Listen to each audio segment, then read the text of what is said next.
বেপরোয়া অটোরাত চলছে মৃত্যু মিছিল। আজ অটো দুর্ঘটনায় মৃত্যু হলো এক যাত্রীর। এবার বারাসতের কাছে বিড়ায় চালক সহ অটোর বাকি 4 সওয়ারির আঘাত গুরুতর। অভিযোগ, ওভারটেক করতে গিয়ে দুর্ঘটনা ঘটেছে।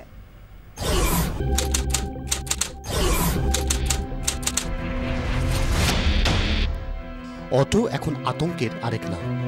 কদিনই বা হলো উল্টোডাঙায় অটোর সওয়ার ছাত্রীর মৃত্যুর। ওই ঘটনার রেশ কাটার আগেই মঙ্গলবার সল্টলেকে অটো দুর্ঘটনায় চালক ও এক যাত্রী সহ দুজনের মৃত্যু হয়। এর 24 ঘন্টার মধ্যেই ফের দুর্ঘটনা, ফের মৃত্যু। এবার বারাসতের কাছে বিড়ায় যশোর রোডে। সকালে বিড়া জয়পুর এলাকায় যশোর রোড তখন ব্যস্ত। একে ওকে পাশ কাটিয়ে অটোর এগিয়ে যাওয়ার হুড়োহুড়ি রোজই যেমন চলে। প্রত্যক্ষদর্শীদের দাবি, একটি গাড়িকে ওভারটেক করতে গিয়ে নিয়ন্ত্রণ হারিয়ে ফেলেন অটোর চালক।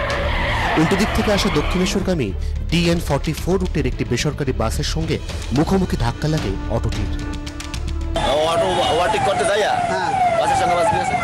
বাসটা কোন দিকে আসছিল? বাসটা হাবড়া থেকে আসছিল। অটো আসছিল তোমার বিরাই থেকে, আইসা সামনাসামনি মেরে দিয়েছে। দুর্ঘটনার জেরে হাবড়াগামী অটোটি পড়ে যায় নয়নঝুলিতে। স্থানীয় বাসিন্দারাই প্রথমে উদ্ধার কাজ শুরু করেন। মৃত্যু হয় অটো যাত্রী 52 বছরের রঘুনাথ শীলের।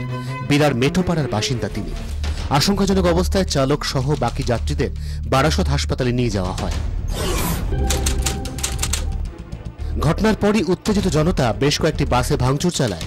তবে প্রশ্ন উঠছেই, আর কতদিন চলবে এভাবে? কবে বন্ধ হবে যাত্রীদের প্রাণ নিয়ে টানাটানি? ব্যুরো রিপোর্ট, 24 ঘন্টা।